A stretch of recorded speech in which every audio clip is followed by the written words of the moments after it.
Well, good afternoon. As the saying goes, all good things come to an end, and that's also the case with this conference. Welcome to what is the final session of this conference, the one in which we will discuss the future of the European Union. And that, of course, is an open-ended discussion. We will probably also see some doubling up with debates in the previous panels. I'm very pleased and very honored that I have been given the opportunity to moderate this session. My name is Dirk Toornstra. I've been working for more than 35 years in the European Union, mainly in the European Parliament. And if there is one lesson I have learned in all those years, that we have seen many debates about the future of the European Union. We have faced many crises, but the thing which has struck me is that one should never, ever underestimate the vitality and the durability of the European Union. Sometimes we were faced with crisis and the solutions came long overdue, but they always came.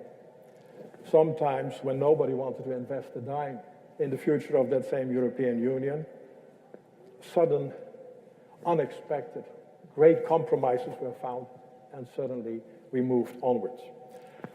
I will make a few comments before we move to the various panelists, but I've been asked to first make a short introduction of the various panelists, as it is a very intriguing group of people you see here next to me, composed of distinguished politicians, academics, as well, of course, as my friend Janos Herman sitting next to me. But I would like to start, if you allow me, with Ms. Salome Zourabichvili, Member of Parliament, but who was born and raised and educated in a different country than Georgia, who turned out to become a professional diplomat for her country, ending in the position of French ambassador to Georgia, and then choosing for a career of politics within that same country, culminating in a position of foreign secretary of that same country under President Ojārs. I understand you are very much involved in the Diaspora and the matters related to the Caucasus, so I'm really looking forward. A second person on this panel has the same background, born in a country which was not his, then moved from that country to another country, of which he took the citizenship, the United States, and finally becoming, for Latvia, the ambassador to the country in which he was raised, but not born. I'm very happy to see you here, currently chair of the Foreign Affairs Committee, but sometimes I understand more known even for your writings, your poetry, and your music. Which brings me to the second musician on the panel, the Keit Pentus-Rosimannus, who is an accomplished piano player, if I'm well informed. Apart from doing politics, which he entered as a young student at university already, finally becoming Minister of the Environment as well as that of a foreign minister of her country, and at present Deputy Chair of the Foreign Affairs Committee. We then move into the academic world with Mr. Kakha Gogolashvili, Director of Youth Studies, but not just an academic, also a diplomat, and someone who has been his entire professional life involved in contributing to the Europeanization of Georgia, if I may say so. And then, an old friend, if I may say so, Gomes, member of the European Parliament, but also a former diplomat, ambassador for Portugal in Indonesia, and firstly elected to the European Parliament in 2004, and ever since being re-elected, having built up in her own political group, the European Socialists, but also in the Foreign Affairs Committee of the European Parliament, a very, very senior position and seen by many in Brussels as the passionate spokesperson on human rights, security and defense, and in general, international relations. And last but not least, Janos Herman, our ambassador, I say our ambassador, in this country since 2014, and prior to that, ambassador of the EU in Norway. In a previous life, now he's a European, but in a previous life he was a Hungarian, and was a state secretary in the foreign department and the permanent representative of Hungary at NATO. So I'm sure we're all very much looking forward to hearing your insights and comments on the future of the European Union.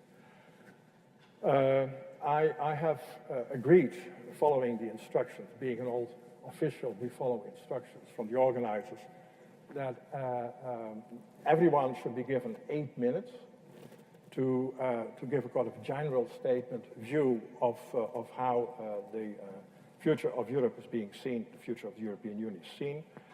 If all goes well, that would leave us sufficient time for a debate and interaction with the audience.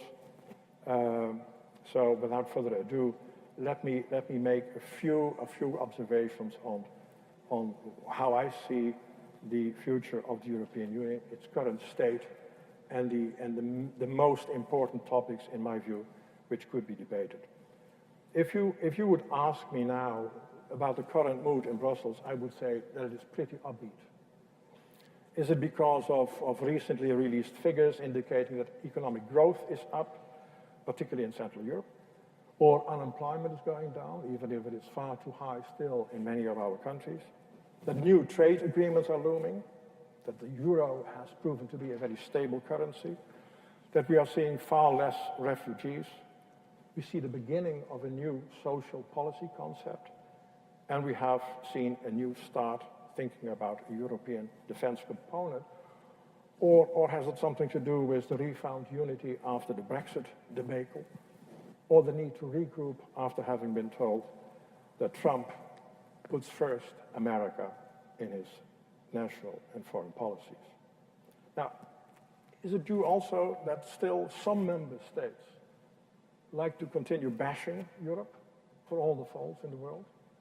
Or is it because most member states have understood that bashing Europe is not going to bring forward a solution, but is probably going to trigger off all kinds of populist movements in the various member states? Truth is that member states seem to begin understanding that together they will stand much more strongly, and that the gap between declarations and the policy implementation work for which they are finally also responsible has become unacceptable. So reform is the key word nowadays in Brussels, and I think the leaders' agenda, which President Tusk has proposed, is essentially about getting a grip on that future, and a far greater direct involvement of heads of states and government in taking operational decisions is asked for.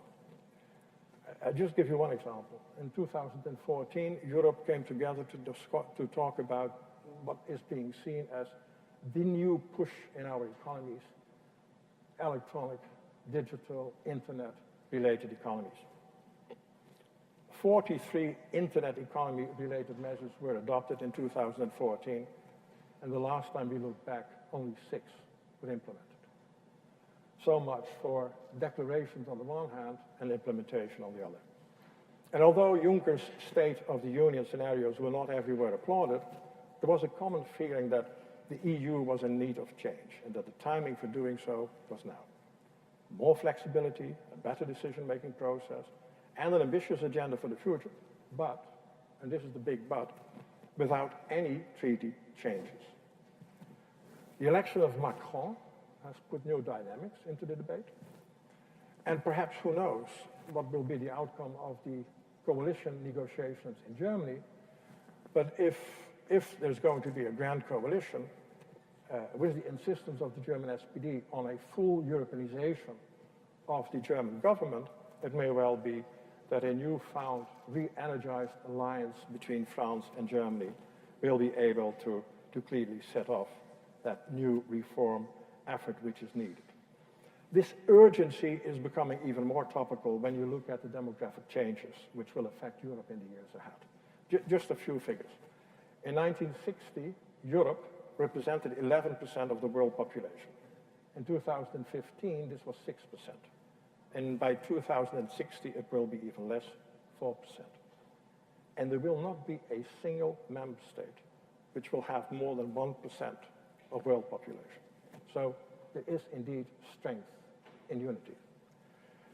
The EU share in global GDP in 2004 was 26%. In 2015, it was down to 22%, and the trend is downwards. Labor productivity growth declined by 1.5% in a period of 10 years over the period 1997-2007. And these combined effects will severely weaken the potential growth and impact negatively public finances, and thus will impact the way of our life. And all that will be even further rendered complicated by the fact that Europeans will become, on average, the oldest population group in the world by 2030. Our average age will be 45 by that time. That is proof of how good our policies have been. But it is also an indication that without strengthened public finances, it will be very difficult to maintain the same level of welfare which has become, to which our citizens have become accustomed. Another example, if we look at the future, if you look at the 10 most valuable companies in the United States, 5 of them are high-tech companies. If you look in Europe, amongst the top 10, there's not a single tech company available. The first largest European tech company, SAP from Germany, is having place 60 in the world ranking. It shows you that something has gone astray. So how will we be able to give a follow-up to those things? As I said earlier on, we will be doubling up in our debate in this panel with the other panel discussions, particularly the one which we heard earlier this morning. So in order to guide a bit the debate, I have formulated a few suggestions. And the first one is actually about what is called in Brussels jargon, la finalité, the finality of the project. We know the road we are traveling, but we don't know the final destiny to which this road is bringing us. Is this a good thing still, or is it a bad thing? Should we become much more precise about this finality of the European project? Secondly, is the objective of ever greater unity amongst member states still feasible? Or should we envisage that the integration process will take on different speeds and intensities? And what would this mean for the legal order and its institutions? Will a more flexible union, and we discussed it this morning, revive the enlargement process and its somewhat flagging neighborhood policy? Should there be alternatives to full membership? How can this be institutionalized? Where would be the limits? If we see in member states different developments, although they're all still moving in the same direction, should there be a permanent and a formal solidarity fund allowing for natural transfers from rich countries to the poor? Is it really possible to have a viable currency without such a transfer union? What about the future cohesion policy? Is this going to have an effect on the topic of an earlier panel discussion, populist movements? If the Union is a territorial community, and thus with common external borders, is PESCO, the Permanent Structured Cooperation on Defense, a sufficient instrument? Should the Union have operational battle groups as opposed to the EU combat group, which was more a theoretical exercise? What about NATO relationship, the European Defense Fund? Should there not be ultimately a better fusion between what we do internally and what we claim to be doing outside, externally? Is it possible to be still remaining an economic giant, as the saying goes, and still be seen as a political dwarf? If the Union is an economic and monetary community, can it survive without this permanent crisis mechanism outside those already in place for the banking and the finance sector? If the Union is a political community based on values such as human dignity, freedom, freedom of the press, democracy, rule of law, with rights and obligations, is it acceptable that some member states are selective in defending these values? Should there be practical EU penalties for member states not respecting Union decisions? What could be the consequences for the foreign policy of the Union if it wants to stay credible when it is calling third countries to respect the values of the European Union. The last years we have seen also a widening between the member states and the Union, as well as also a difference, a gap between the citizens and the Union. Can this be bridged? And if so, how? Should there be new instruments, like forms of direct democracy, to strengthen the decision-making process, making it more transparent and inclusive? Should we have regional groupings within the European Union? Is that an advantage or a disadvantage? And Marian Lupo referred to that this morning in his intervention. I was not only thinking of the Eastern Partnership countries, but also of models like Visegrad, Nordic countries. And finally, as a last point, is the European Union not a better platform to enable some form of political control on global, industrial, high-tech companies? Is what Margaret Vestager is trying to initiate in Brussels not a far better tool than leaving this to national member states? In other words, if we are faced with globalization in politics and in economics, is the idea of a future European Union not much more the instrument, the future instrument to exercise political control, to maintain a political oversight of these players in the world? Now, with these suggestions, some ideas, I would ask the panelists to share with us their impressions, and perhaps we should kick it off with Janos Herman. No, thank you very much, Dirk.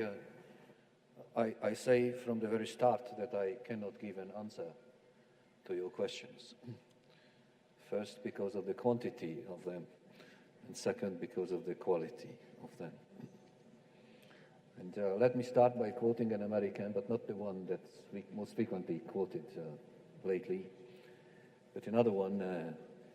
Many of you know the brainy sayings of Yogi Berra, a baseball player, who says that it's tough to make predictions, especially about the future. But he also said another thing, that when they asked him when he was 60, and that's an important date. So when he was 60, they asked me that, what's your feeling? What's your main conclusion of being 60? And he said, I feel that the future is not what it used to be. So it's not so much where I am now, but the future looks a bit different. And probably that's the case also with the European Union, when the European Union turns 60. Which is a lot of time in human lives, but probably in the European Union, this is just the beginning. Still, I think that the last years have shown us that there is a meaningful debate emerging about the way for us to choose in the coming years, and I would say decades. And this is not exactly the same as the permanent debate we have had in the last 60 years about the EU. This is more of a debate that seemingly had a sort of an existential character at a given moment. And it is very good that now have left that false debate about the existence and the finality of the future of the European Union, and we are entering into a debate about alternatives. So it's not anymore the dominant question about where do we go in general. It's, yeah, we will go together, mostly. But in what are the options we need to analyze, and then how can we make this new setup acceptable and functional? And this will take time, and I don't think that we will give answers to all these questions at a certain given moment.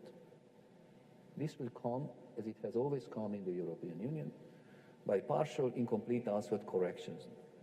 What is the essence of this debate right now is that probably we need to adjust the further process of the European integration to the exigencies of our times. And some of these characteristics of our times were expected, but some of them not expected by us. So therefore, there is a need for probably a more creative wave of adjustment than we have had in the earlier times. Are we doing it? I am sure we are already. And I also feel that what is gradually emerging is a European Union that, and now to quote President Juncker, that a Europe that is coming back. And the wind is coming back, as he says, into our sails. So now the debate is not about the wind, the sea, it's the debate much more about our sails, how the sails of the EU can capture this new wind. And I think we have already covered certain distance. I feel that we identified the questions. So now we ask the right questions, as Dirk has asked the right questions. And now, one by one, we need to give an answer that is acceptable to all the important players inside the European Union. And I think the Commission has made already some steps forward. There is a very creative debate in the European Parliament and also among member states. And it is fantastic that some representatives of the member states come back in putting the EU on their flags and distancing themselves a bit from earlier concepts about what kind of utilization of the European Union is best in internal domestic politics. Now, all this is happening under pressure. I don't want to be long and I don't want to describe all the factors of pressure around us. But we should not forget that part of these changes will come because of the pressure. They are a response to the pressure. So what you have now is a combination of a new wave of thinking, responding to the demands of our time, but also to respond specifically. And if you would ask me, and you asked Dirk, all of us, and others probably will go much more into this, I have the feeling that in all your questions about, are we a territorial community? Yes, we are. Are we a political? Yes, we are. Are we an economical? Yes, we are.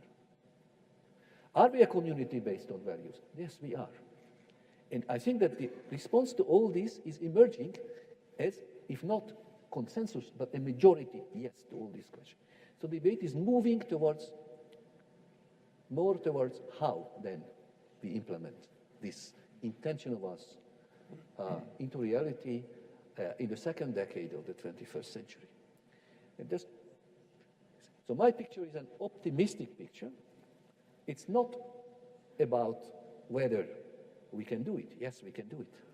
It's the debate about how best we shall approach it. And yes, there are internal difficulties. You mentioned populism, the differences between territorially inside the EU, East, Central Europe now, having different concepts, issues, migration, and a lot of others.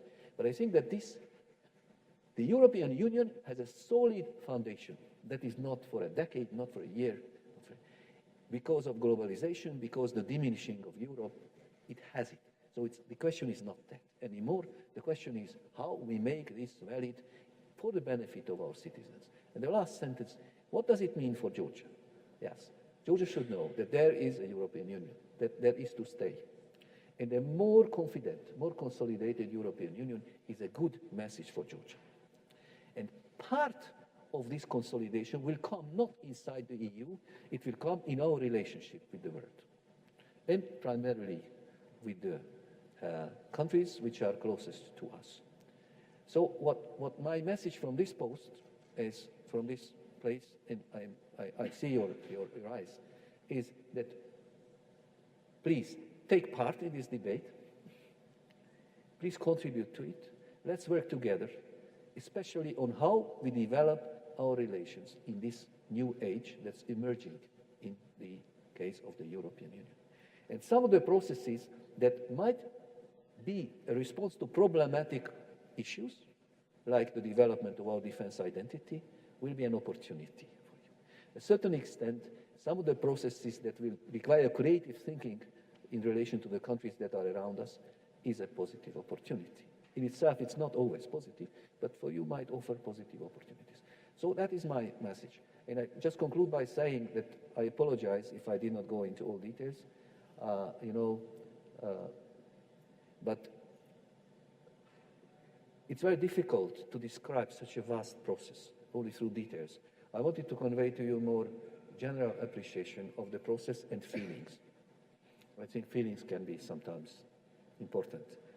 In Georgia, they know feelings are important in politics. Okay. Thank you very much. Thank you very much, Janos. I'm not going to intervene on every statement made, otherwise we're going to be running out of time. So, Salome, can I hand the floor to you? Thank you very much. I'm very glad that you finished that way, because I intend to speak on the future of the EU together with the future of Georgia, which I think is, I'm the only Georgian on the panel. We have here a very well-known lady that tells the future, but she always adds that she doesn't know when. She doesn't know the years, so she predicts the future, but without this very important precision. And I think we are in the same spot. EU has reached 60, and 60 years ago, Jean Monnet was saying Europe will be forged in crisis and will be the sum of the solutions adopted for this crisis. The same is true for Georgia, except much, much longer.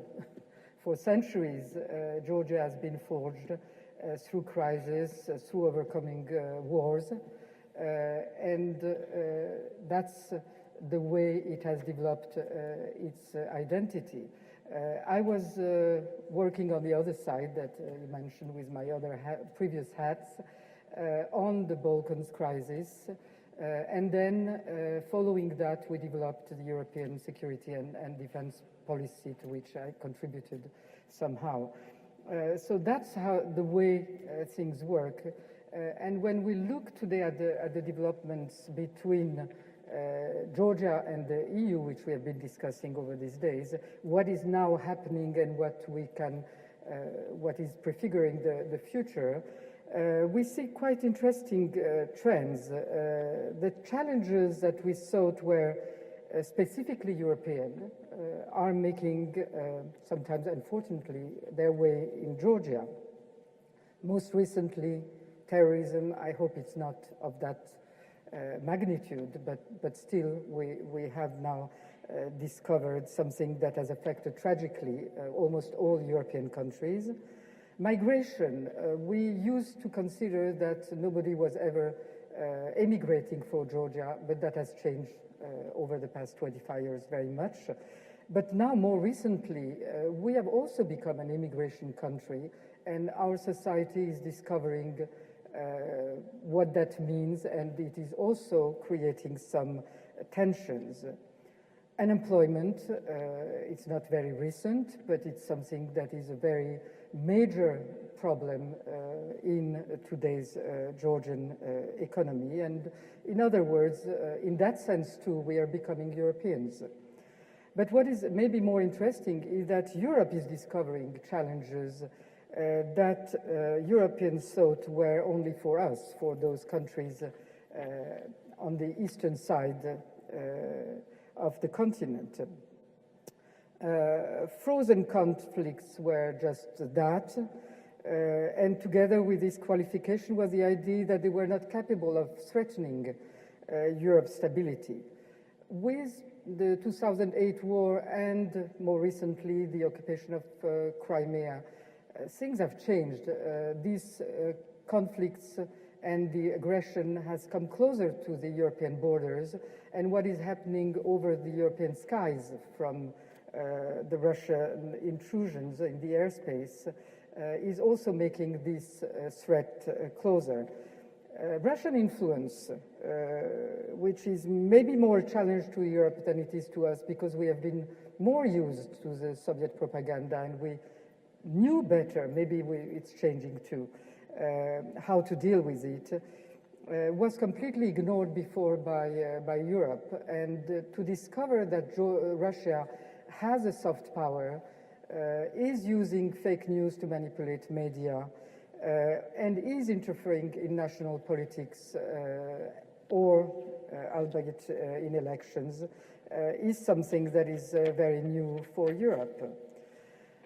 You thought that it was enough to look Russia in the eyes and try to accommodate her as an equal partner. We have known for long that dealing with Russia requires a much more difficult combination of firmness and pragmatism. Democracy. Europeans have started to believe that democracy was a challenge only for us.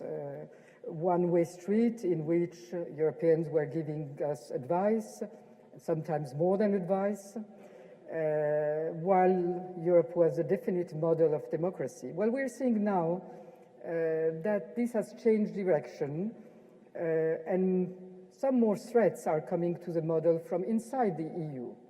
Illiberal democracy, while we have gotten rid of our own specific form of illiberal democracy, the growth of populist right wings, neo-fascist parties all over Europe, well, our populist trends are still in check. Nobody can tell what will be the future, but for the time being, the elections do not reveal any progress. And finally, territorial integrity and sovereignty. Our main concern has been for years to defend and restore territorial integrity, and that seemed to Europeans a very remote obsession while they were protected by borders inviolability, Helsinki Charter, Europe itself, the construction, and NATO Article 5. Today, the fears of separatism are not anymore only a fear for us. Hopefully they will remain a fear, and it's a trend that Europeans have started in Kosovo. That's something they should also be thinking about. Truer would be to say that US have started it, but Europeans have not opposed it. With all these challenges that are getting common to both Georgia and Europe, in fact, we are coming closer and we are linked together without alternative. Georgia has clearly no alternative other than to be completely isolated in a region that is getting more and more difficult, beyond the fact that Georgia has no alternative because its own values are that of European values, are the same, are shared. And we need also Europe to consolidate those historical values in Georgia that sometimes are under attack. Tolerance, multiculturalism, freedom are things that we also need to defend here. The geopolitical environment is pushing us together. The world is getting more and more unstable around us both. Mediterranean, Near and Middle East, Turkey and Russia are issues that concern you and us. The world is less European-centered. Anti-European trends around, outside Europe, and anti-European rhetoric is there. So Europe needs more and more the true friends, even small ones.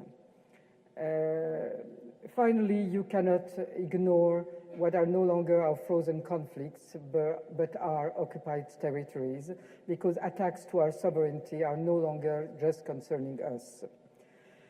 But in conclusion, I would say that this future, which is in some ways getting closer, needs on both parts much more creativity. And you have said the word, Ambassador, and looking at Europe, it's very clear that there is a very active thinking going on, and you've not gone into details, I will not go into details, but there are plans everywhere, all think tanks are working.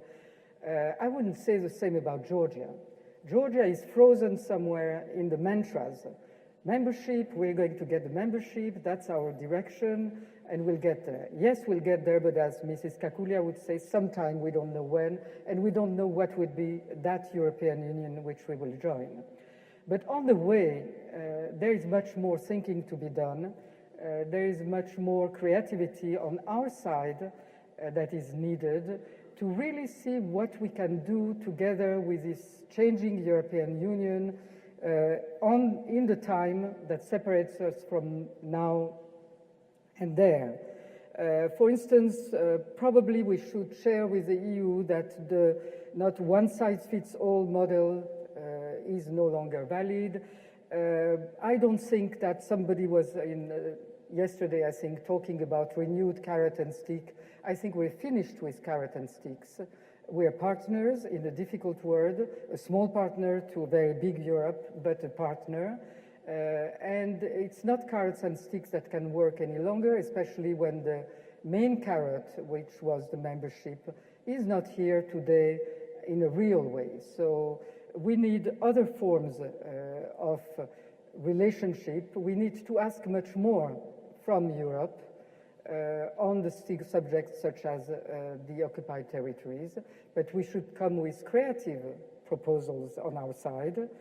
We should also look at what we can do together in the region, which is a very, very complicated region and only getting more and more complicated.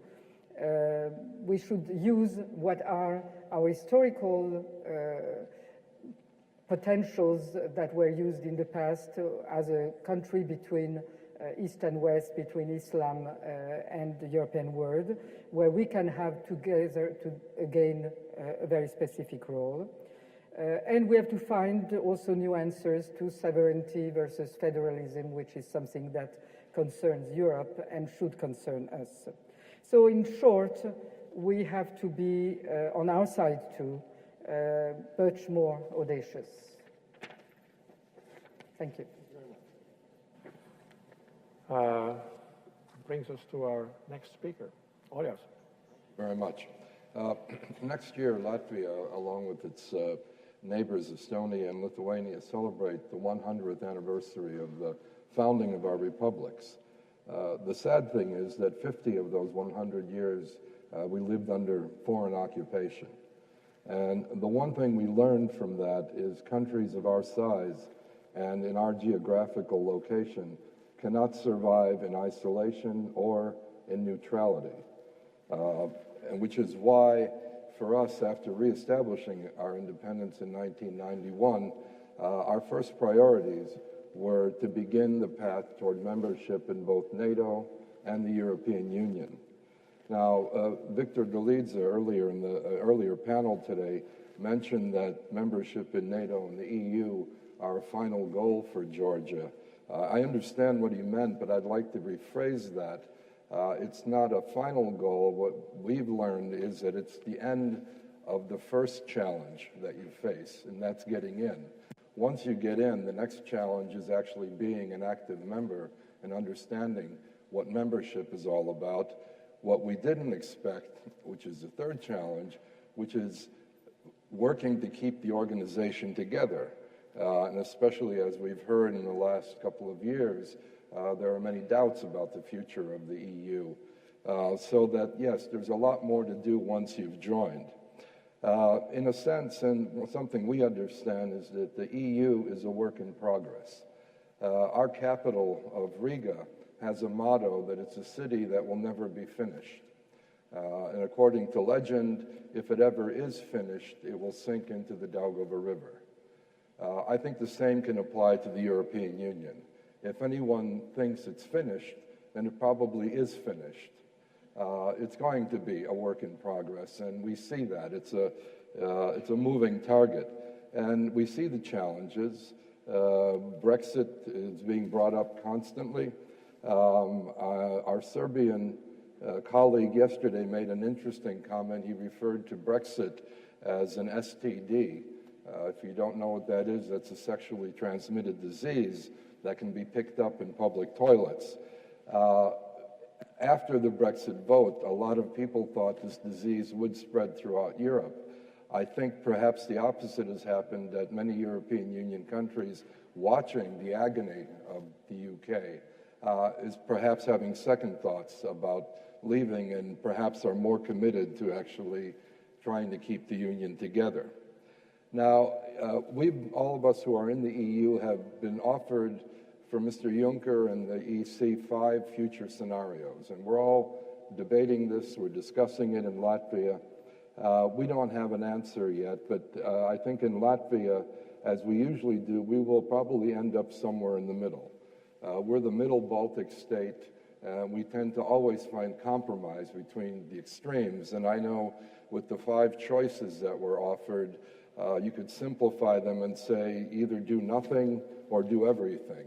But the reality is we will probably do a little bit of both, and I think the multi-speed Europe or something in that variation is already a reality and will probably continue to be, and I think we just have to adapt to that. One thing that I can say on behalf of Latvia, having reestablished our independence in '91, now we're in our 27th year of that independence, is that we are not interested in a United States of Europe. We are not interested in federalism. What we want is a very strong, united European Union, but one that respects national integrity, national identity, and sovereignty. And this is the challenge that we have to face, is to be able to bring our countries closer together and yet maintain our own identity and our own sovereignty. At the same time, we've also been offered 3 defense scenarios, because now the EU is starting to address defense issues more and more. And here we have the same spectrum. The 3 choices are what I would summarize as ad hoc, which is do what you can when you feel you can. The second choice is a shared approach of trying to coordinate our activities a little bit better, perhaps joint procurement, maybe better consolidation. And then the third choice is a common military, a common defense policy. For many of us, this begins to sound like a European army. And here again, for Latvia, this is a non-starter. We believe this is NATO's role. What we do support is greater cooperation between the European Union and NATO, since I think 22 out of the 28 member states are in both organizations. What we can't afford is duplication or overlapping of efforts, so there has to be greater cooperation. So for us, the 2 pillars of our multilateral foreign policy are NATO and the European Union. NATO in terms of defense and security, the European Union in terms of diplomacy. And I think one good example of that is our approach to Russia. In terms of defense and security, NATO has done a great deal, and we're very gratified for what's been done since 2014 with the crisis in Ukraine, the Russian invasion of Ukraine, the illegal annexation of Crimea. NATO has talked of deterrence and reassurance. Well, both have worked. I think our region has received reassurance, and if you ask whether deterrence has worked, well, there's no war, so deterrence is working.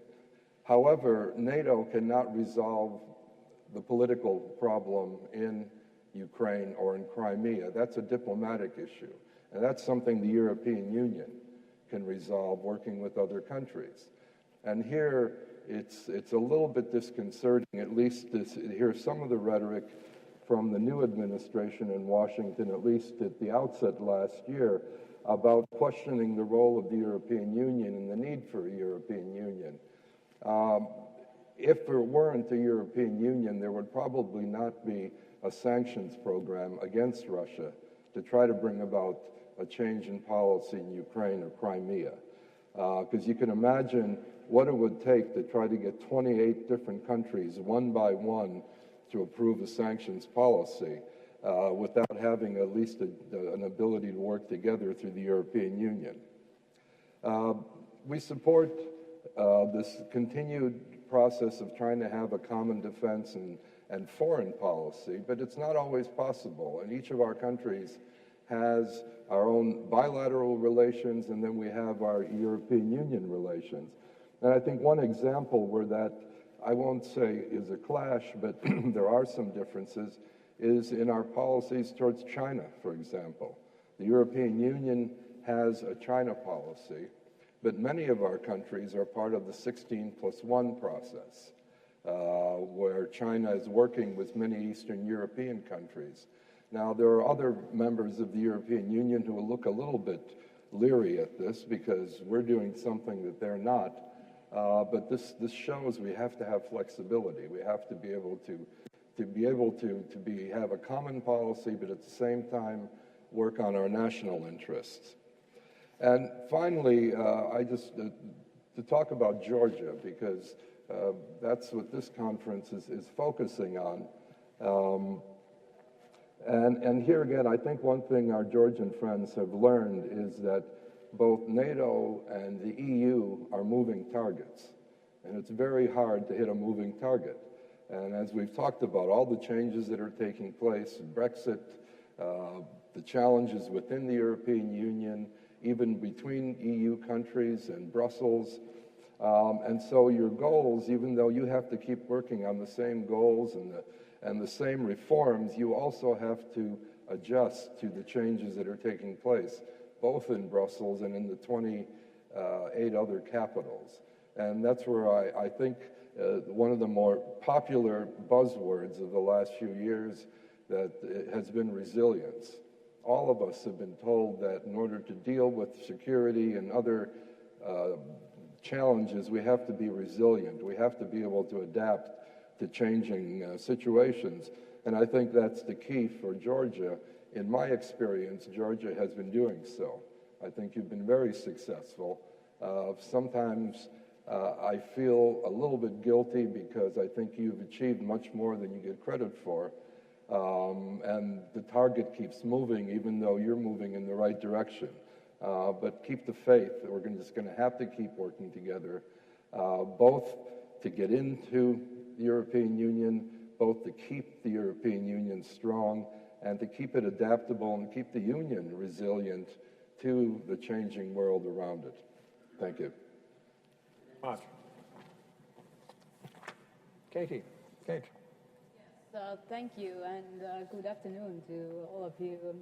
First, I have to warn that I'm coming from probably the most pro-European or Euro-optimistic countries in the world, which means that the latest numbers say approximately 80% of our population is pro-EU or is seeing EU as a very positive thing, which means that from me you will not hear much skepticism towards the EU. And there is also a reason behind that. Reason is quite a historical one, because for Estonia, and I think I'm not mistaken if I say that it's not only for Estonia, but the same goes with our neighbors and with all the Baltic states, EU and also NATO, EU's future basically is existential. EU's success or NATO's success for us is existential. And our economies, Estonian economy, is so much intervened with the other European countries that basically it's impossible to imagine how we could be successful without EU being successful. Also for us, EU has meant more freedom for our students, for our citizens who work there. And we do have still the memory from the history, what does it mean if the EU is fragmented or not united or not strong enough, and this is definitely something we do not want to repeat. So for us, keeping the EU's unity is not simply a phrase, it's something that comes very much from the history, and it's, for us it really is existential. So I'm honestly quite happy to say that to my mind EU's current state is much better than it was still a few years ago. And some of examples have already been mentioned by our moderator. For example, the economy that has been increasing now 5 years in a row. Also, the fact that we have been, despite all the speculations that happen every now and then, we have been able to keep and remain our united sanctions policy. And the fact that we have been united on those important questions more than probably expected. Also, defense expenditure that has been mentioned also here before is, yes, slowly, but still increasing. And the fact that we quite recently managed to sign and agree on the permanent defense cooperation is also the sign that it's better off.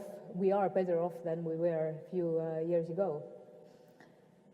But yes, of course, there are challenges. And yes, of course, we do need to refine the ways how to communicate better and explain in a more honest and open way to our citizens all the processes that are going on. And not only explain, but also to hear. We must find the courage to continue with the enlargement policy, the open door policy, and that comes both with the EU and also with the NATO. But I think in all this, we still have to keep in mind that sometimes we should avoid in fixing the tap that is not leaking.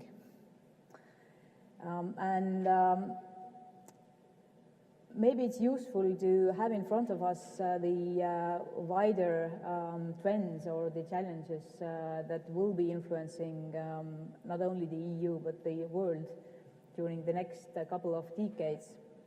And those challenges, I mean, we all know the challenges. Demographic changes were already mentioned. And by demographic changes, we also do know that the rapid, immense increase of the population from Africa, which is thought to be from 1 billion to 2.5 billion, also from Asia up to 800 million increase in population. And at the same time, by the mid-century, in EU, we will have around 52% of population who is either under 15 years old or over 60 years old. The second challenge being actually urbanization, which is not very often mentioned, but if 2/3 of those billions will be living in cities, and that is the trend that is probably irreversible, then it means a huge increase also in the energy supply, for example. Huge increase in the resources that all those people will need. Also the climate change. We have just hopefully left the peak of the current migration crisis behind us, but with the climate change, the numbers are up to 200 million migrants that will be on a move. It's 200 million, not 2 or 5 million. And of course, there are still the security threats. The number of failed states, unfortunately, is not decreasing. It most likely will be increasing. And also those who have been acting as an aggressor do not really show signs of changing their model of acting.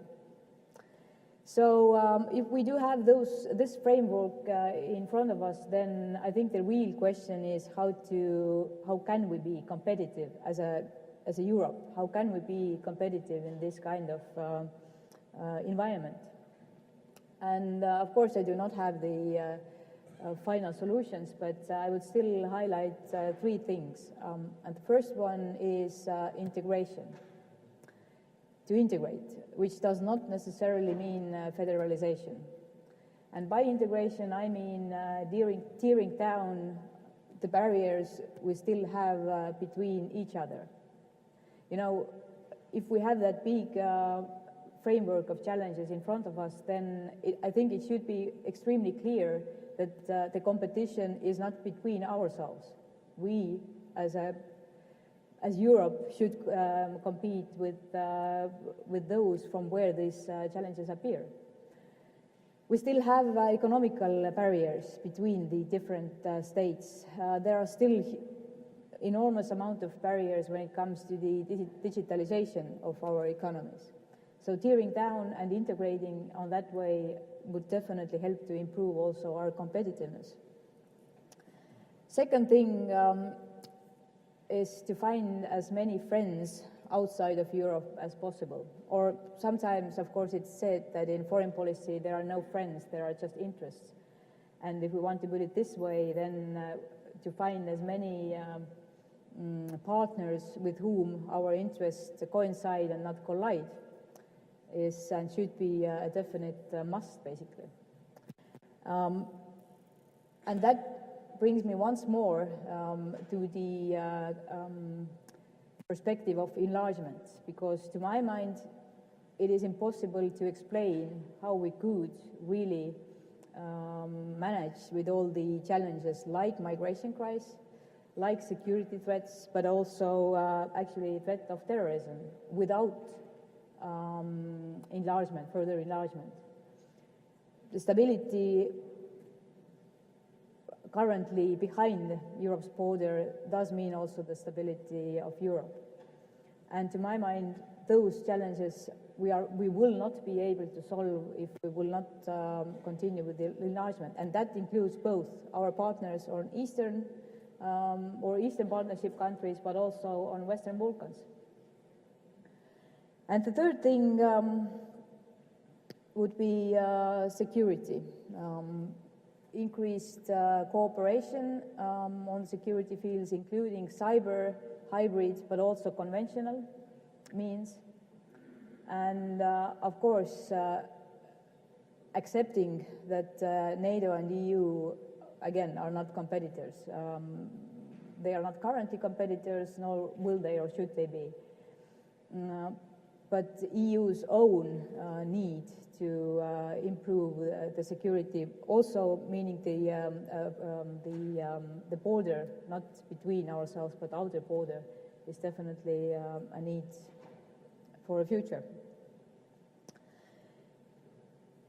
So to conclude, I would say that yes, it is true that the EU is and can be sometimes slower than expected. But just as there is a saying about democracy that it has its own faults, but it still is the best model we have, I think that also comes with the EU. Yes, there are some faults, yes, there are challenges we have to work on, but it's the best we have. Thank you. Looking at Tamar, this is about the original time when we were supposed to be stopping this panel, but how much time do we have? I mean, we certainly need another 15 minutes, but how much time do we have?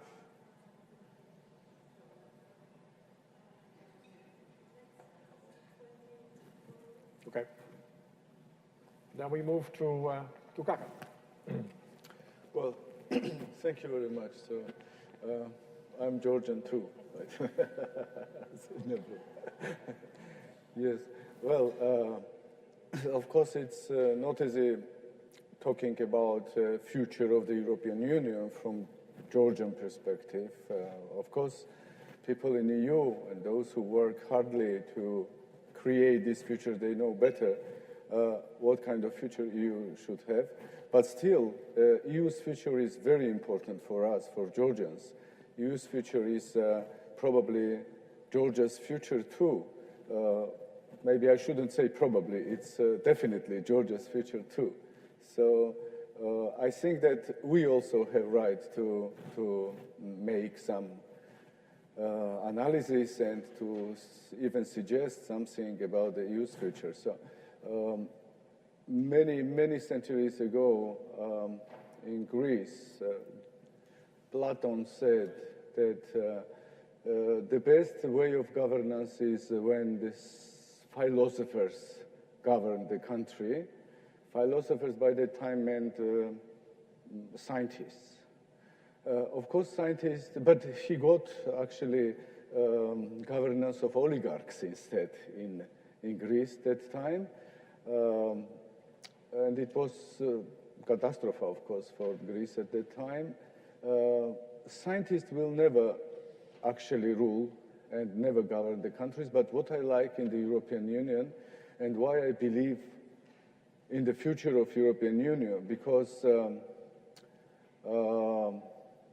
I see in all reports, in all documents, policy documents or initiatives, resolutions that are produced by European institutions, I see that everything is based on scientific proofs, research, evidences, and that's why I believe that the European Union moves ahead, moves forward based on serious analysis and based on scientific data and research. So scientists are not ruling European Union, but they are strongly involved in governance of the European Union, and everything is based on serious analysis. So that's why I believe that whatever we think now and talk about European Union and its future is not in vain, because finally, finally everything goes to this big basket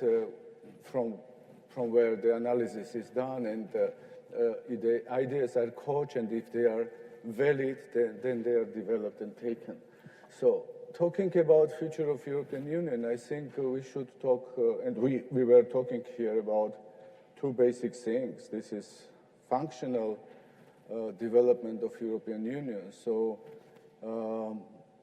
and institutional development of European Union. Functionally European Union, I think that as I see in the future, it should become, for example, more democratic. This is one of the main things, that Europe is based on democracy, on people's will. So it should become more people's Europe, and engagement and involvement of people in decision-making in Europe will take place stronger in the future.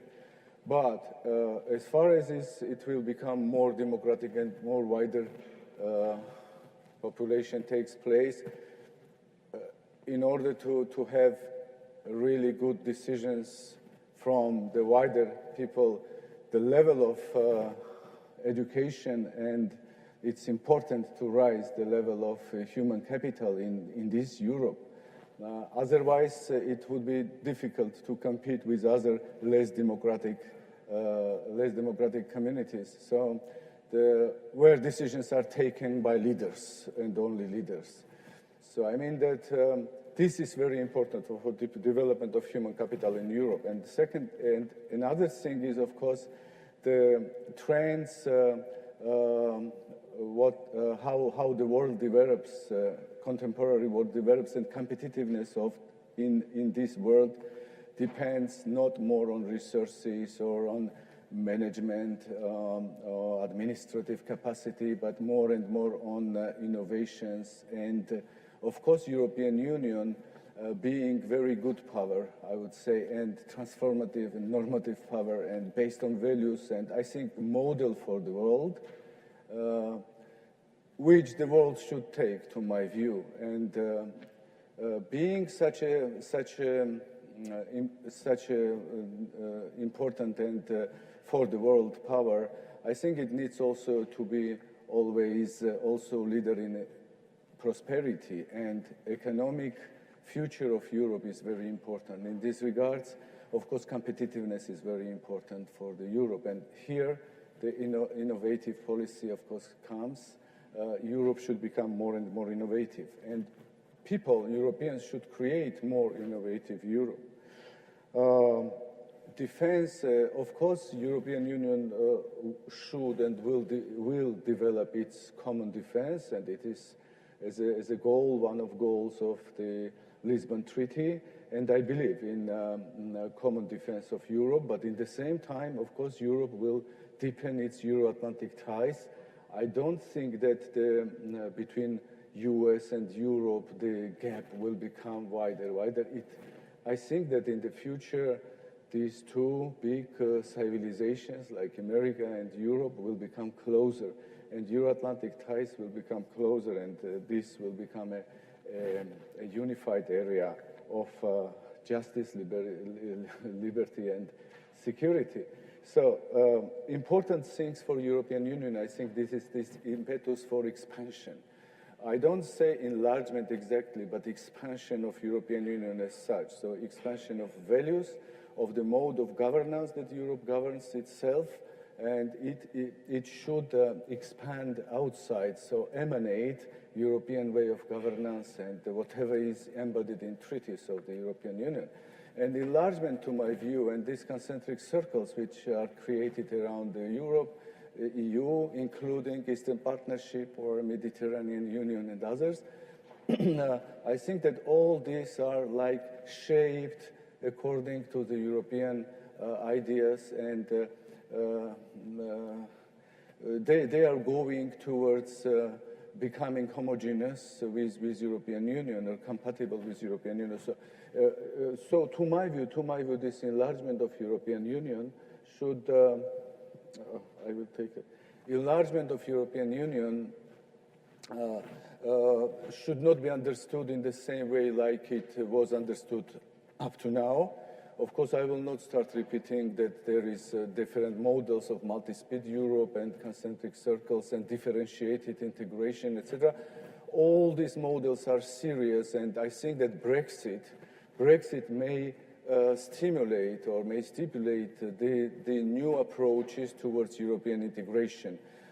I don't think that Great Britain, for example, leaves Europe forever. It's not possible. And I never believed that Great Britain, after voting for withdrawing from European Union, would sail away from European Union and will be isolated, etc. So no, it's not, because functionally it is integrated, and you cannot dissolve the internal market, free trade area between them. So I think that Brexit will show the way of functional integration in the future. Of course, Georgia has possibilities, to my view, to participate in this functional integration. And again, I will appeal to the Lisbon Treaty, a structural cooperation clause and enhanced cooperation clause. This means that this differentiation and the multi-speed idea is embedded already in the EU treaties. So this can be used as a model for such countries like Georgia who want and who are able to join European Union in certain policies. And for example, in defense policy, in the common security and defense policy, Georgia can fully take responsibilities, join European Union, participate in all EU's operations, and even in defending European Union in the future. So in this, we can even, in the future, can become full-fledged members of the certain policy, and even take decisions there, participate in decision-taking. So this is, I think, the model of enlargement of European Union, that it will be enlarging in the future using this differentiated integration model. So Eurozone, for example, and different other policies, agricultural policy, energy policy, transport, joining trans-European networks, etc. That would be the future way of integration with European Union. I will conclude in a second. I don't want to, yeah. So I can have to be very much insisting on the time, because we are. So I can remind that we started half an hour later than by schedule. I have not been given that space. Yeah, I understand. But so I'm totally sorry. This panel is becoming discriminated. So it's not very European. So really? Discrimination. I wasn't aware of that. Okay, thank you. Thank you. Well, I will stop here. So thank you very much. Anna. I'll start by taking the words of my predecessor, Mr. Gogolashvili, to indeed stress how important the question of democratic governance, and indeed the link with the capacity for innovation and competitiveness. This is what is at the heart of the challenges of the European Union. And I would say of Georgia, and I'm very pleased to be back in Georgia and to be here together with Georgian friends and from all over the partners discussing the future of Europe. Because I believe that what has hampered, what has been the real challenges to the EU has to do with some policies, with some ideas, with some ideology that, in my opinion, has perverted, indeed, what was supposed to be the democratic project. And I will be very blunt, it's the neoliberal policies that have led to deregulation. The European Union is about regulation. It's about democratic regulation. It's about social justice, because there's no prosperity without social justice. You know, this peace process that is the European Union. And it's about a rules-based world. And actually, with this neoliberal ideology that has been, permeated in the European Union, but behind the European Union, of course, we have contributed to the kind of rules, no rules-based world we have now. We live in a fragmented and no rules-based. We have regressed in some respects if we consider where we were after the Second World War. With the creation of the United Nations, we have now a Security Council that is paralyzed in the crucial questions. So I think, nevertheless, I'm not at all skeptic. I think that we have the confidence and the capacity within ourselves, within our societies, to indeed understand the challenges and understand that in the kind of world we live, which is also a world that is being transformed by the digital revolution, and it's not just in the economy that we face challenges, it's also in terms of the democracy, because with all the implications, social media, fake news, hybrid war, you name it, we really have to understand how to go back into the basics, so to say, but in a forward-looking, in a progressive way that will indeed help us or make us regain democratic control.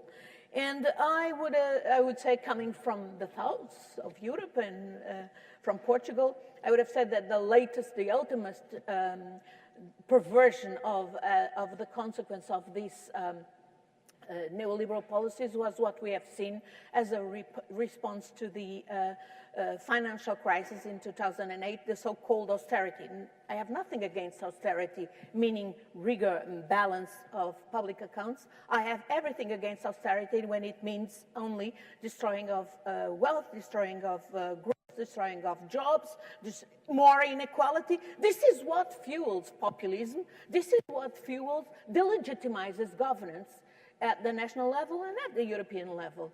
This is what actually also fuels radicalization. This is what actually explains a lot of the terrorist threats we face. It's not something coming from outside, it's within. It's within, and until we recognize that, we won't be able to address it properly. Why am I confident? Because I think citizens are understanding that, and more at the European level we are reacting. And I see indeed some things, some progress, some acknowledgement of indeed that we need to change tack. And I will not dwell into the latest, which was actually the election of the latest yesterday of the Eurogroup in the person of the Portuguese finance minister to be chairing it. What is relevant is that he has said that the question of convergence of the euro is absolutely central, and yes, I believe in it. This is what has been dramatically neglected. And by the way, the euro is not only a common currency, is a very crucial, essential factor of political integration. Therefore, the question of convergence of the economies of the Eurozone is absolutely central. It's an absolutely integrative process, as it has integration has been pointed out by previous speakers as a crucial question. But I would also point out to the three other factors, or a few other factors. First, the GDPR, the General Data Protection Regulation. There you have one field which tremendous implications at the level, at the universal level, at the global level of European regulation. It's the only standards that you have indeed now that somewhat governs or should start to govern the digital world behind and including the economy, is indeed a regulation that was produced at the European level, where, by the way, the European Parliament played a crucial role. And I'm talking about global regulation. I just went to Japan in a mission of the European Parliament, or you go to Silicon Valley and everybody, I mean, the biggest companies, not necessarily European companies from all over the world, are adapting to this European regulation that really can decisively mark the digital environment. Then, of course, PESCO and the moves that we're doing in the field of common defense and security. This is a realm where there, as you know, historically has been a lot of squandering and, of course, a lot of reluctance to move in the integration direction. Now we are doing it. We are doing it, and of course, this has a connection somehow with Brexit.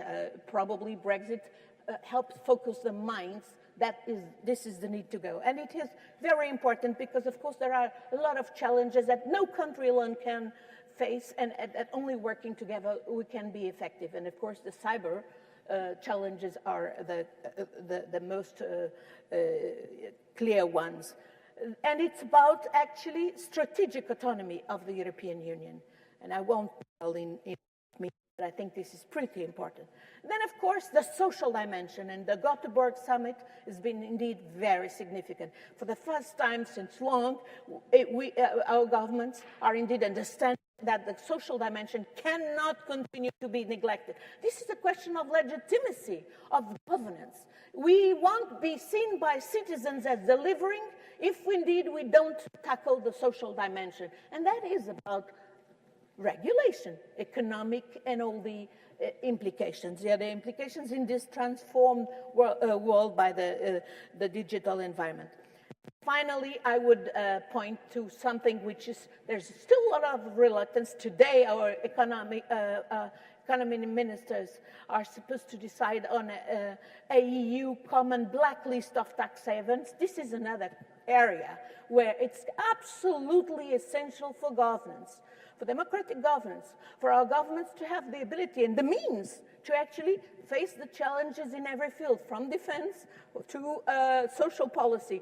But we need to put that under control. It's been totally deregulated, purposely deregulated by these deregulatory policies with the neoliberal ideology. We need to regain control of that, because it's much more than just having the means for our governments and for the Union to indeed deliver to the citizens. It's about fighting organized crime and the real security challenge that we have unleashed in the world with these deregulatory policies. There's a lot of resistance, in particular from some member states who have made a business model of this deregulation in financial systems. It's absolutely essential. It's a vital question of democracy. It's a vital question to re-legitimize governance at the national and at the European level. And again, this is a field where probably many people are not talking and are in denial, but we in the European Parliament are definitely working for that. And I would say, back to the question of indeed democracy and innovation, we can only indeed understand that and respond to the challenges. They are much more than institutional challenges. They are indeed democratic governance challenges, as you have pointed out. If we understand that in this the current framework with the digital environment, indeed citizens have other ways of getting organized except the traditional one, but behind the traditional ones, like political parties.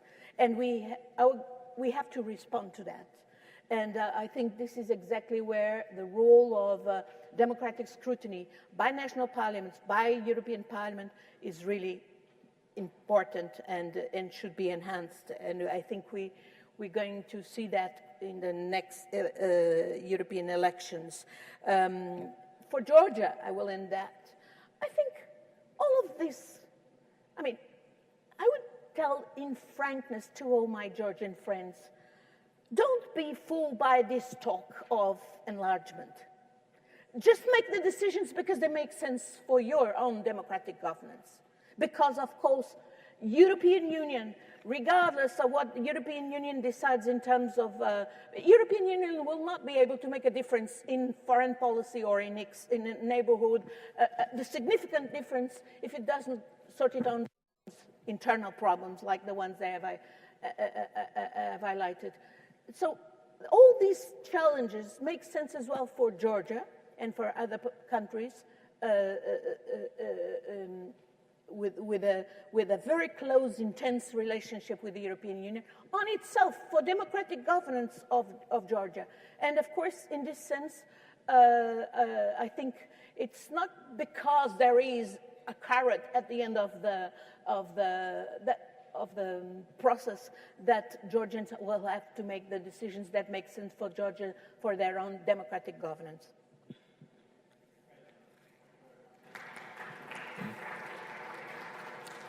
This actually is bringing us to the end of at least the intervention by the panelists for now, but I'll have 5 minutes for questions taken from the audience. Thank you. I have a short, I would say, comment, and then maybe our colleagues might say something about this.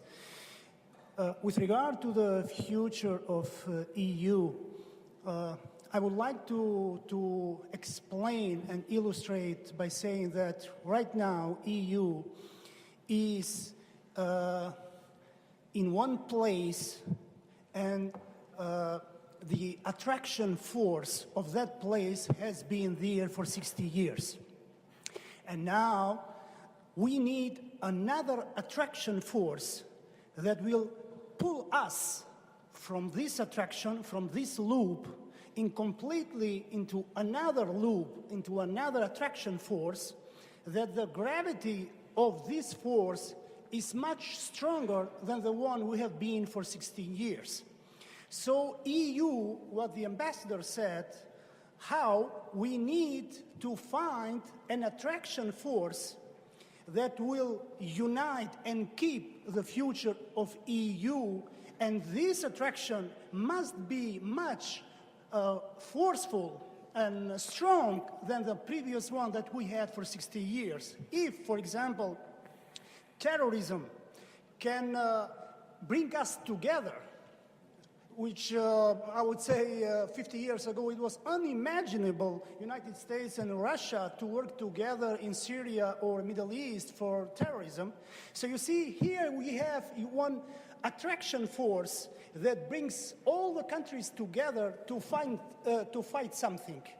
If EU can find an attraction force, whatever that might mean, then that attraction is powerful enough EU to keep together and will stabilize for quite some time until we find another attraction force to move into another loop. I hope I'm clear what I'm trying to say. Thank you. Janos, I'm going to direct that question to you, although I hope that the European Union can find a better uniting force than fighting terrorism. Yes, this is an important question, and I think for many people in the world the EU is attractive, but I don't think that's our major objective. It just happens to us. In the sense that the European Union has its objective to create a zone of democracy and prosperity, and I would like to say stability. And I think that whatever has happened in the last years, we are a zone of that. Probably in our own way, in a very complex way, but probably an area that's not comparable to any other area in the world. And this is and remains a force of attraction. So I think that for us, the best thing is to strengthen, to get back to our old track of further development. And I would like also to say that when I hear member states speaking about their own, the combination of sovereignty and the EU, yes, this is a very important and interesting balance, but I also see, agreeing probably with with people on the panel that when we need to drive a good balance between the two, we also need to move the integration forward, because the basic underlying assumption is that all of us together will get better solutions. So we pool our sovereignty, and then we get solutions which serve for all of us. If we can do that, if we can continue in this world where this is not very fashionable right now to say, and there are other tendencies emerging, I think we can even more strengthen our attraction, our capacity to attract. Can we do this, and how? Then that is the question. But don't worry, I don't want to give an answer to that question right now. Perhaps? Be a diplomat, but now as a politician, I think I can be more outspoken. I think the one person who has brought NATO together more than anyone else is Vladimir Putin. And I think the one politician who has done more to unite the European Union in the last year is Donald Trump. Because I think it's made the European Union realize, as much as we want to have a strong transatlantic relationship with the United States, we can't totally rely on maybe a consistent policy there, and we have to pull together and work together. So sometimes it's not an attraction force on the outside, but it's something that drives us together. That's what the Baltic states learned. What unites us the most is an outside threat. And just to finish, I've always thought that the one thing that will unite the world will be when the first extraterrestrial being arrives from another planet, and we will suddenly realize we're in this together and there's somebody else out there. So, Anna. I happen to move from diplomacy into politics to be outspoken. So along the lines of our colleague Kalniņš, I just would say that I don't see the US and Russia at the moment working against terrorism in the Middle East. I see them actually working to and fueling terrorism. Anyone else? At the end. Yes, please. ურმესი მადლობა. მე ვარ ოკუპირებული ტერიტორიის წარმომადგენელი აფხაზეთის უმაღლესი საბჭოს თავმჯდომარე დევნილობაში. მე ძალიან მცირე კომენტარი თუ მემცეთ ამის უფლებას და სურვილი, რაც არ უნდა utopიურად მოგეჩვენოთ ჩემი თხოვნა, ჩემი სურვილი. ის რომ დღეს საერთაშორისო სამართალი. Excuse me. Could you please ask a question? My English language very bad. I'm speaking ქართულად. არ შეიძლება? კითხვა არ მაქვს. თუ შეიძლება ძალიან მოკლე კომენტარი.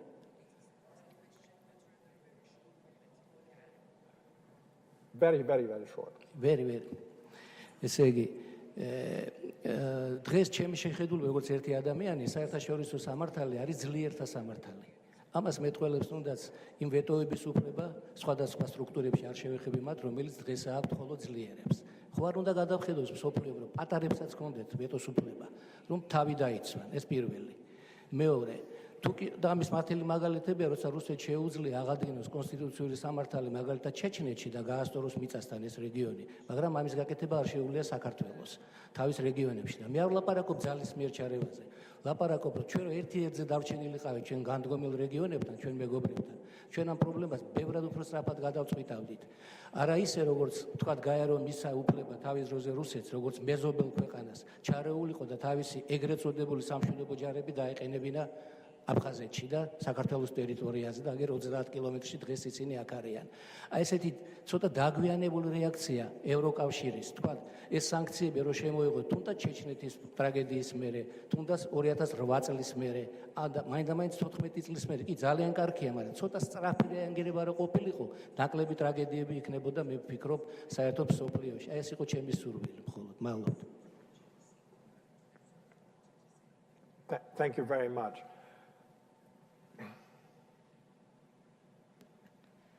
Thank you, distinguished delegates, Madam and Gentlemen. It's an honor for me to be here with you. I'm Elena Alania, intern, at the Committee of Defense and Security at the Parliament of Georgia. So my question is, security is a global challenge. There is a widespread sense of insecurity. Following attacks in Europe, citizens are demanding a response. Tackling terrorism is a top priority. Also, there is migration. People are fleeing their countries to seek a better future in Europe. Besides, there is a Brexit. So as we see, and it's not secret that European Union nowadays struggles a little bit. So the way you are addressing these issues is also relevant for your partnership with Georgia and also with all your eastern neighbors. According to all of this, when EU is thinking or planning the next enlargement? Thank you. Thank you very much. I had one other question at the end of the room. No, okay, right. Thank you. Apparently, security comes first before democracy, human rights, and we all understand this because without security we cannot think of other things. And the European countries are very vulnerable to this. When you were talking about NATO, and to many people in Europe, it seems like NATO kind of outsourced security and not European one. And it is leading and decision maker of NATO is not European country, and that's why European countries, I'm not saying EU, I'm saying European countries in the European region, do not feel secure. And when you were talking, I'm hearing undermining of European security, its own security, or maybe you call it European army, something. I would like to see perspectives of other panelists. Do you think do you consider the need of European army to be here and European countries feeling more protected rather than outsourcing it to NATO? Thank you. Ojārs, could I start with you on that question? I'm not sure what you mean by outsourcing it, because Latvia is a member of NATO, Spain is a member of NATO, and in particular, in our case, we're very pleased that Canada happens to be leading the battalion in Latvia, which indicates that it's not just the United States that's always taking the lead. We just want to see greater cooperation. Again, 22 countries are members of EU countries, are members of NATO. And we just don't want to see a waste of money and a duplication of trying to create a parallel European army when the same countries are also in NATO and the EU. So I wouldn't call it outsourcing, but I think we're realizing that we have to be more self-sufficient within Europe. We have to work together a little bit better, even though we want to maintain this transatlantic alliance. I'm very glad the Canadians are over here, because they're the other half of the transatlantic NATO alliance. Katie?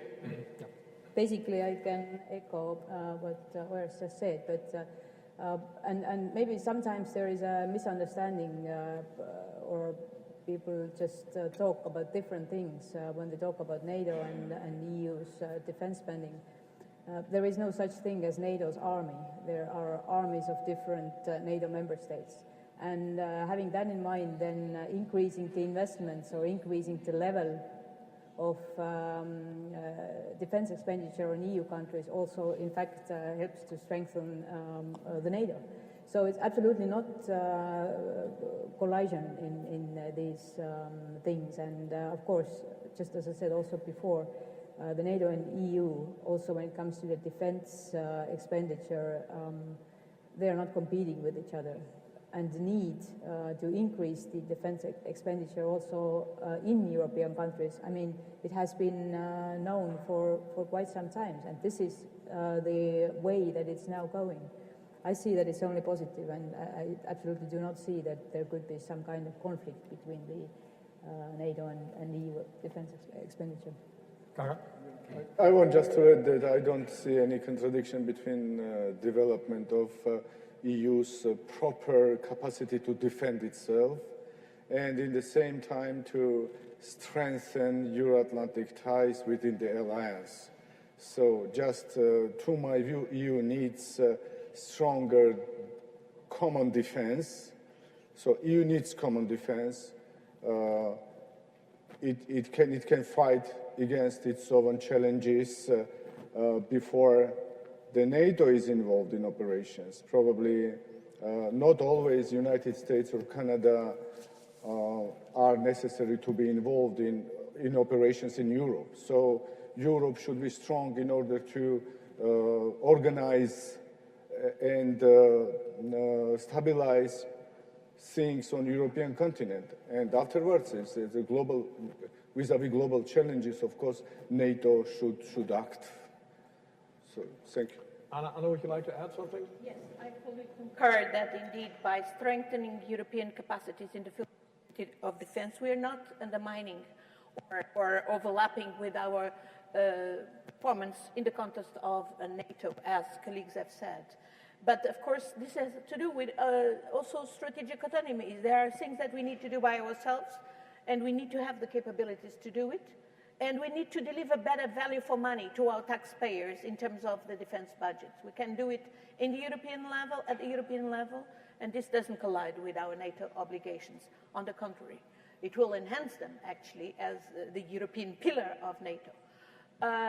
Also, I do not like the idea that the source of insecurity is migrations. No, migrations have been badly managed because there's been poor European management, as we know, with some member states even disputing their legal and moral obligations in this field.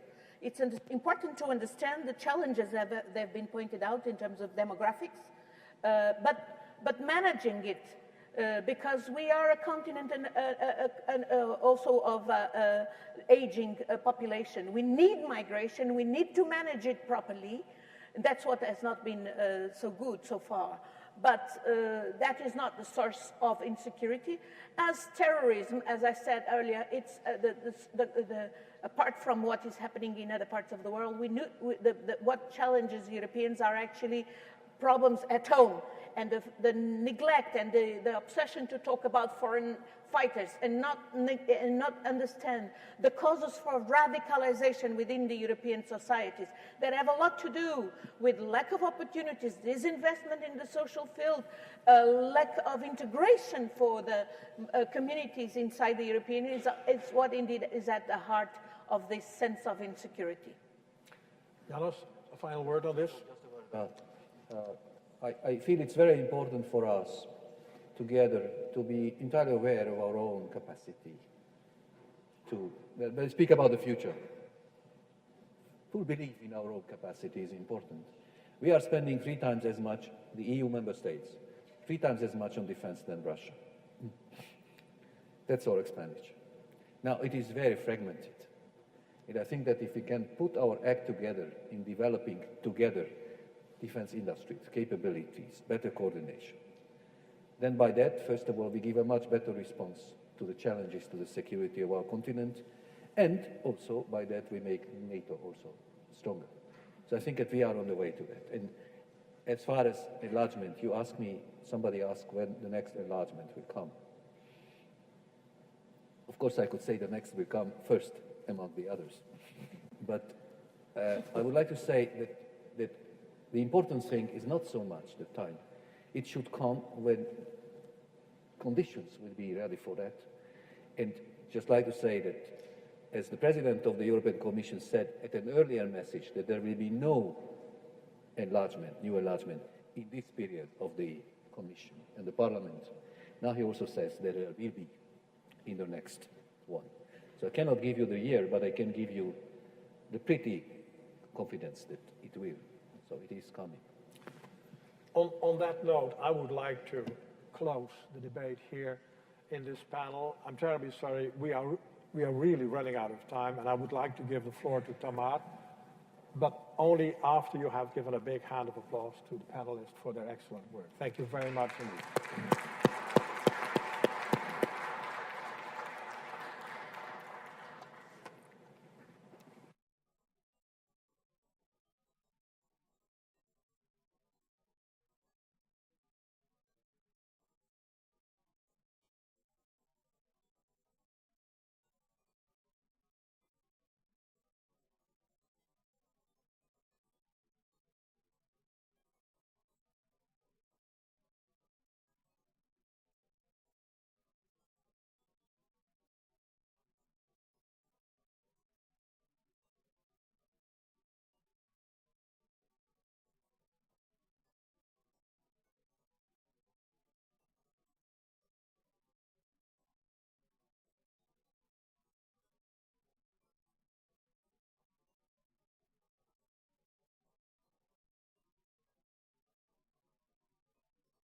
Is it working? Yes.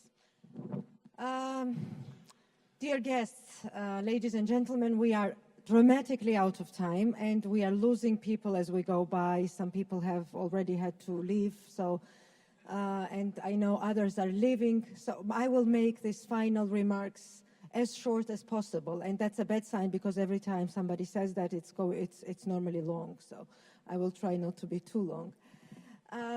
But there are some final things that I wanted to mention. First of all, what I missed today was applause after each and every speaker. So here I ask you to do that now, to applaud all the speakers again for their very, very incredibly wonderful presentations. It was such a great honor and pleasure to have you with us and to have you speak at this conference. I'm personally very honored, and this is once again our gratitude on behalf of the Georgian Parliament that you could all be here. It took a long time and many efforts to organize this conference, but it really showed that it worth the trouble, and it was very good that we took up the initiative, and it wouldn't have happened without your presence. So once again, thank you. The discussion showed that we need platforms, we need more engagement with parliaments, EU member states, the Eastern Partnership countries, candidate countries. We need more formats where we can exchange, talk in the presence of European Parliament representatives as much as possible to debate about, how we take it forward, what is our future, and how should we be better prepared for a better outcome for all of us. We have mentioned it here today that Europe is not just a simple thing to us, although we are not part of the European Union.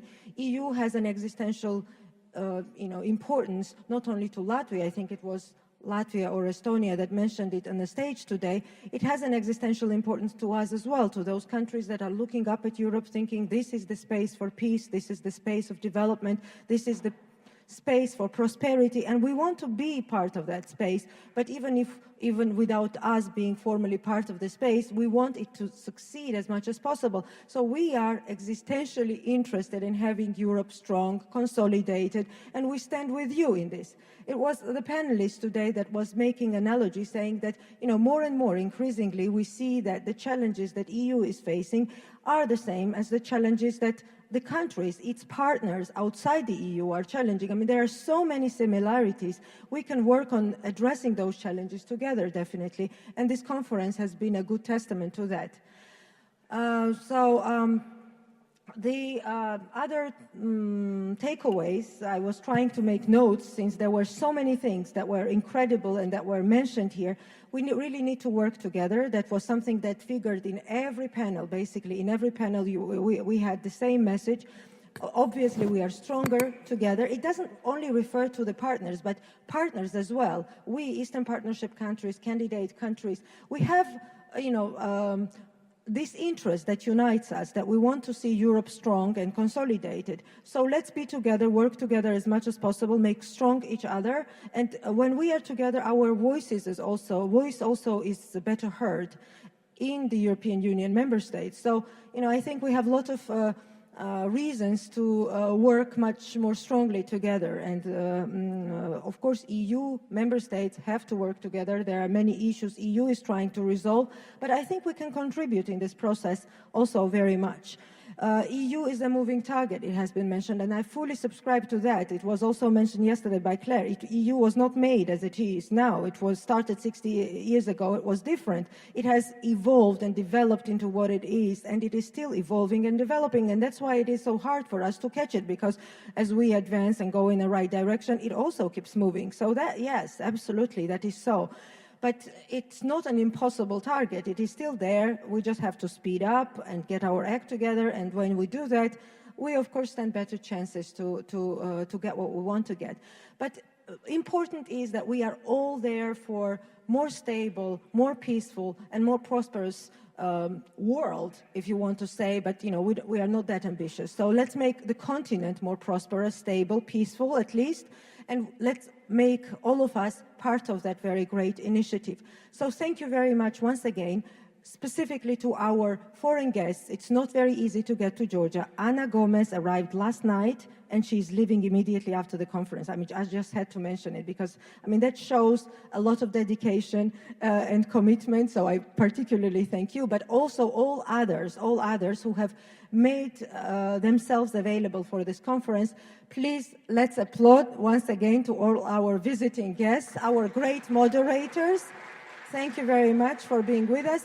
And let me take this moment also to thank the Parliament of Georgia, our staff, which have done an incredible job putting this together. So let's applaud to the staff of the Parliament that made it possible. Together with our supporters, European Union and UNDP project, because without their help, this couldn't have happened. So once again, many, many thanks. I know some of you will be leaving, but with others of you, whoever are here, and I very much encourage you to be here if you can be here, we still have an afternoon that we can spend together and continue talking on the issues that we are all interested in. So thank you very much again.